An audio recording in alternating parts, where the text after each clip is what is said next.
ആരോഗ്യ മേഖലയുടെ അനാരോഗ്യമാണ്. അപ്പം 3 മുന്നണികളുടെയും പ്രതിനിധികൾ അവരുടെ നിലപാട് വ്യക്തമാക്കി കഴിഞ്ഞു. ഇനി വോട്ടർമാരിലേക്ക് പോവുകയാണ്. വോട്ടർമാർക്ക് ചോദിക്കാം. ആദ്യ ചോദ്യം, വൈകാരികമായിട്ടുള്ള അഭിപ്രായ പ്രകടനങ്ങൾ വേണ്ട, അതുകൊണ്ട് ചോദിക്കാം. യെസ്, അതിന് മറുപടി തരും. എനിക്ക് 2 ചോദ്യങ്ങളാണ് ഇവിടെ ഉള്ളത്. കോൺഗ്രസിൻ്റെ പ്രതിനിധികളാണ് ചോദ്യം. ഒരു 10 വർഷത്തിന് മുമ്പാണ് നമ്മുടെ ഇവിടുത്തെ സ്ഥാനാർത്ഥി, കോൺഗ്രസിൻ്റെ സ്ഥാനാർത്ഥി ശക്തൻ പറഞ്ഞത്, എൻ്റെ ഒരു കണ്ണിൻ്റെ കാഴ്ച നഷ്ടപ്പെട്ടു. ഞാൻ വേണമെങ്കിൽ തെളിവ് തരാം. അതുകൊണ്ട് എൻ്റെ ഒരു കണ്ണിൻ്റെ തെളിവ് നഷ്ടപ്പെട്ടു, എൻ്റെ ഒരു കണ്ണിൻ്റെ കാഴ്ച നഷ്ടപ്പെട്ടു.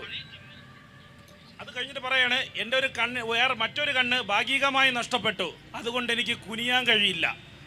അങ്ങനെ ഒരു സ്ഥാനാർത്ഥിയാണോ ഈ നെയ്യാറ്റിൻകര പോലുള്ള ഒരു മണ്ഡലത്തിൽ ജനങ്ങളെ സേവിക്കാൻ പോകുന്നത്? പാവപ്പെട്ടവരുടെ പൊതുജനത്തിൻ്റെ വിഷയത്തിൽ എങ്ങനെ അദ്ദേഹത്തിന് ഇടപെടാൻ കഴിയും? ഇത് നിഷേധിക്കാൻ കഴിയുമോ? നിഷേധിക്കാൻ കഴിയും. തെളിവ് തരാം, കൃത്യമായ തെളിവ്. പിന്നെ ഒരു ചോദ്യം, വയനാടിലെ ഫണ്ട് പിരിവുമായി ബന്ധപ്പെട്ടുകൊണ്ടാണ്.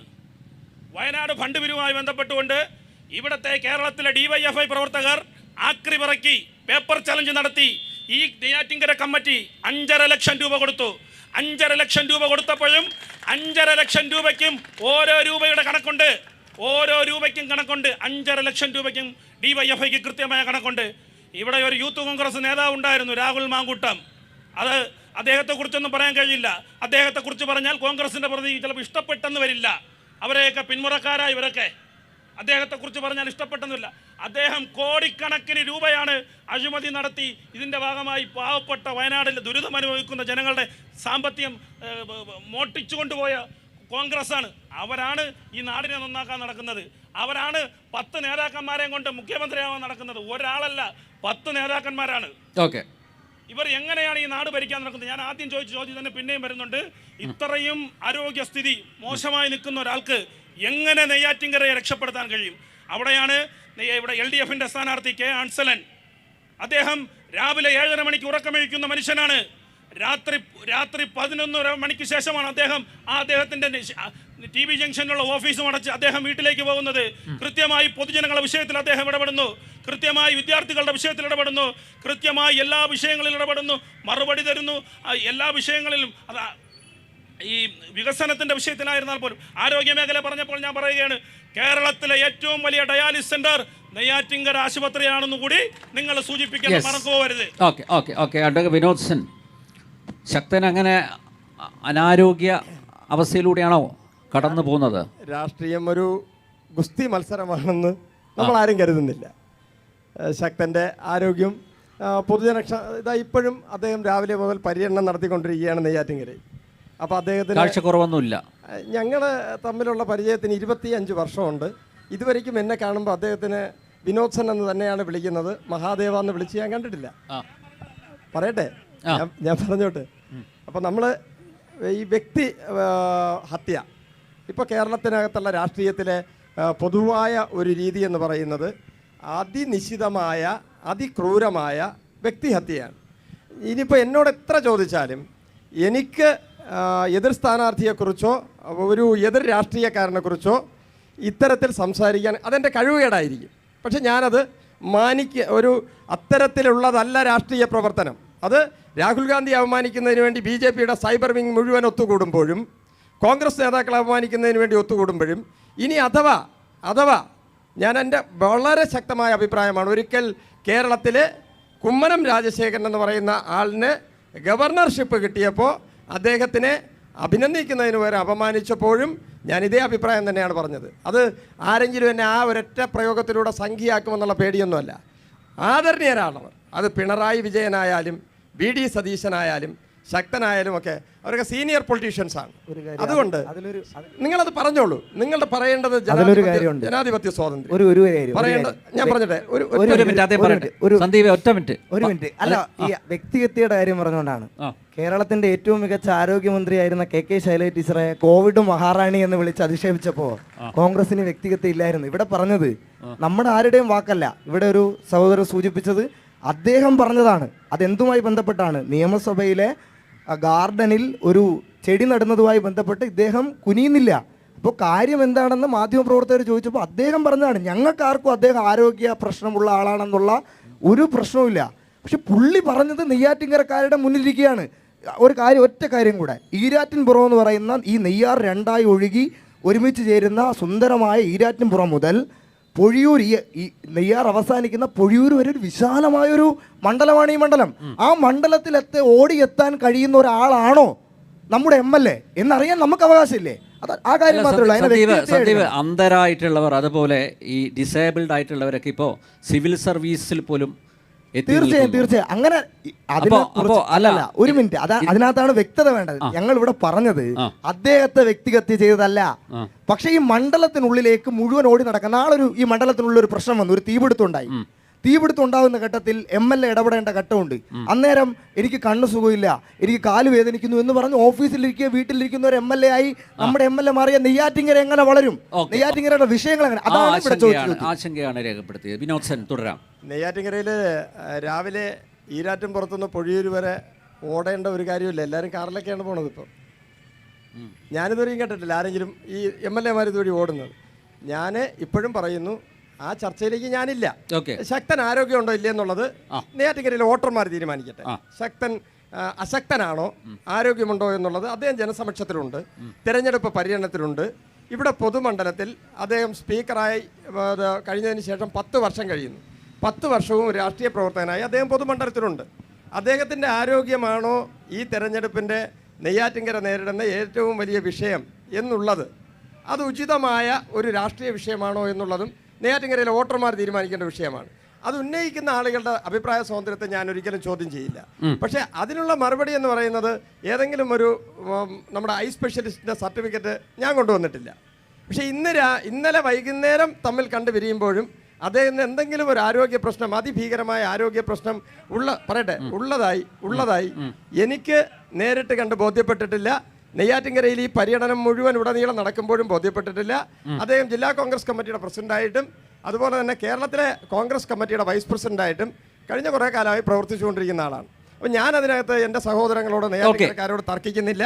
അപ്രകാരം ഒരു തർക്കമുണ്ട്, അദ്ദേഹത്തിനുണ്ടെങ്കിൽ അത് നെയ്യാറ്റിൻകരയിലെ വോട്ടർമാർ അവര് എന്താ പറയേണ്ടത് വളരെ വളരെ സവിശേഷമായി വിലയിരുത്തും.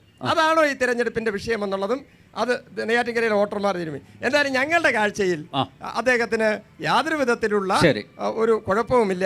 ബി ശിവൻകുട്ടിക്ക് മത്സരിക്കാമെങ്കിൽ, ഞാൻ ശിവൻകുട്ടി അണ്ണൻ എന്തെങ്കിലും പരിമിതി ഉണ്ടെന്ന് പറയുന്നില്ല, ഈ പ്രായങ്ങളുടെയൊക്കെ ഒരു കാര്യമാണ് പറയുന്നത്. അപ്പോൾ ശിവൻകുട്ടി അണ്ണനും അങ്ങനെ പറയുകയാണെങ്കിൽ എന്തെങ്കിലും ആരോഗ്യ പ്രശ്നങ്ങളില്ലേ, അപ്പോൾ ശിവൻകുട്ടി അണ്ണൻ മത്സരിക്കാമെങ്കിൽ, അതുപോലെ പ്രായമുള്ള എത്രയോ പേര് മത്സരിക്കുന്നു. അപ്പോൾ ശിവൻകുട്ടി അണ്ണന് പ്രായമാകത്തില്ല, കടകംപള്ളി സുരേന്ദ്രന് പ്രായമാകത്തില്ല, കോൺഗ്രസിലെ ശക്തന് മാത്രം പ്രായമാകും. ഇതൊരു രസമാണ്. കാരണം കടകംപള്ളിക്ക് പ്രായം ഏകദേശം 47 ആയതേ ഉള്ളൂ, ശിവൻകുട്ടി അണ്ണനാണെങ്കിൽ ഒരു 43 ആകും, പിണറായി അദ്ദേഹത്തിനാണെങ്കിൽ 55 ആയിട്ടുള്ളൂ. ശക്തന് മാത്രം വലിയ പ്രശ്നമാണ്. അപ്പം ഞാൻ ആ രാഷ്ട്രീയത്തിലേക്ക് പോകുന്നില്ല. ഇനി ഫണ്ടിൻ്റെയൊക്കെ വിവാദം, കോൺഗ്രസ് പാർട്ടി ഫണ്ട് ഭരിച്ചിട്ടുണ്ടെങ്കിൽ, കോൺഗ്രസ് പാർട്ടി വീട് വെച്ച് കൊടുത്തിട്ടില്ലെങ്കിൽ ഈ രാജ്യത്തൊരു നിയമ സംവിധാനമുണ്ട്. ആ നിയമ സംവിധാനത്തിലൂടെ കേസെടുക്കണം. കേസെടുത്തിട്ട് ഈ ക്രൂരന്മാരെ കൽത്തുറുങ്കിലടയ്ക്കണം. പക്ഷേ ഈ ഫണ്ടിൻ്റെയൊക്കെ കണക്ക് പറയുന്നതിന് മുമ്പ് ആ കുഞ്ഞികൃഷ്ണനാണെന്ന് തോന്നുന്നു ഒരു രക്തസാക്ഷി ഫണ്ടിൻ്റെ കണക്ക് ഒരുപാട് ദിവസം കൊണ്ട് ചോദിക്കുകയാണ്. അപ്പോൾ KK രാഗേഷ് എന്ന് പറയുന്ന പ്രിയപ്പെട്ട ജില്ലാ സെക്രട്ടറി പറഞ്ഞത് രക്തസാക്ഷി ഫണ്ട് നാട്ടുകാരെ നിന്നാണ് പിരിച്ചതെങ്കിലും നാട്ടുകാരോട് ഇല്ല പറയേണ്ട, അത് വ്യാജ പ്രചരണമാണ്, തെറ്റായ കാര്യം. KK രാഗേഷ് സഖാവ് നാട്ടുകാരിൽ നിന്ന് രക്തസാക്ഷി ഫണ്ട് പിരിച്ചെന്ന് എവിടെയെങ്കിലും പറഞ്ഞതായി ഇവിടെ കാണിച്ചാൽ അതിനുള്ള കണക്ക് ഇപ്പോൾ നമുക്ക് അവതരിപ്പിക്കാമല്ലോ. അങ്ങനെയല്ലല്ലോ. KK രാഗേഷ് സഖാവ് എന്താ പറഞ്ഞേ?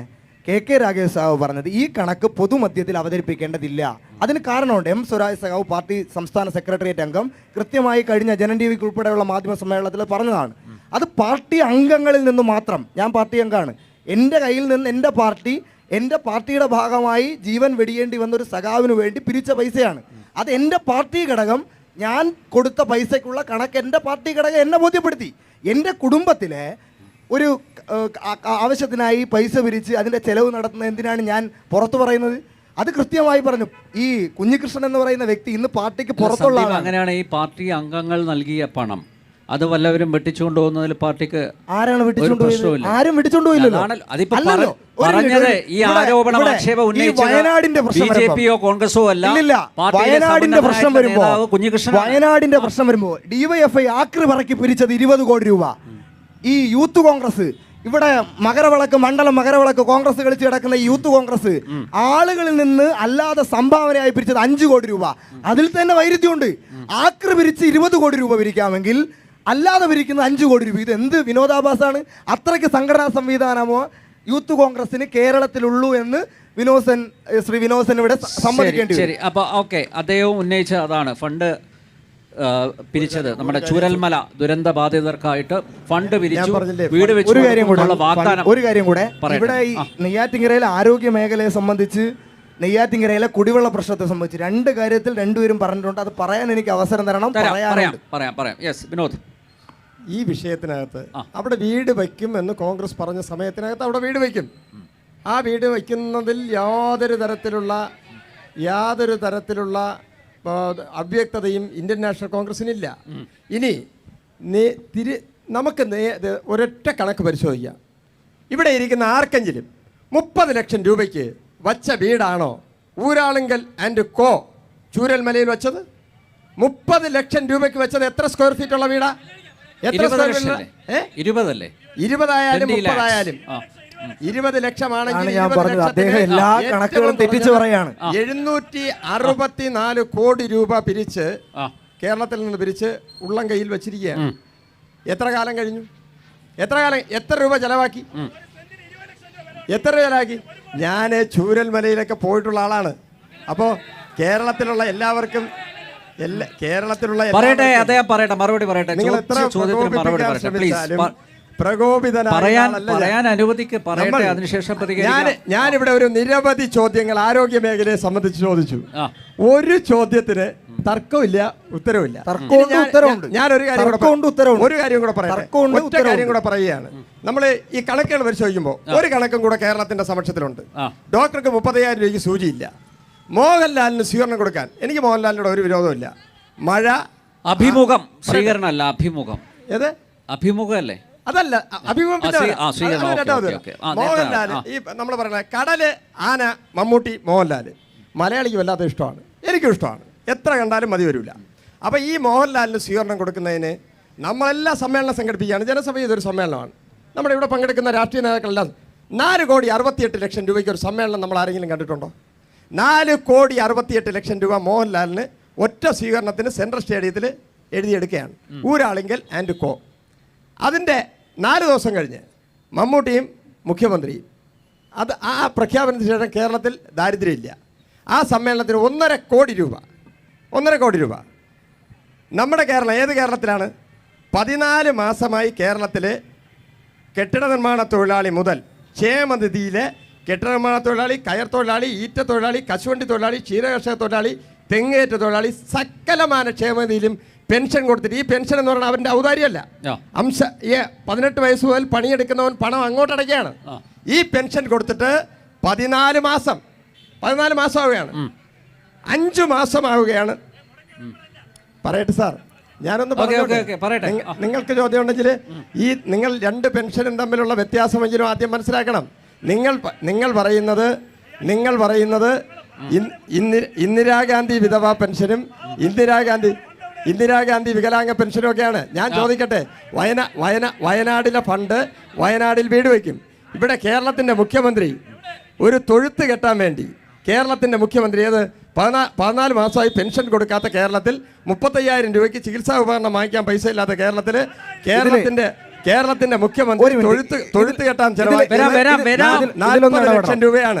കേരളത്തിന്റെ മുഖ്യമന്ത്രി അവിടെ ലിഫ്റ്റ് വയ്ക്കാൻ 81 വയസ്സ് തൊട്ട് 86 വയസ്സ് വരെ അച്യുതാനന്ദൻ ഓടിക്കേറിയ പടികളുള്ള 2 നില വീട്ടില് കേരളത്തിന്റെ മുഖ്യമന്ത്രി ലിഫ്റ്റ് വയ്ക്കാൻ ചെലവാക്കിയത് 25 ലക്ഷം രൂപയാണ്.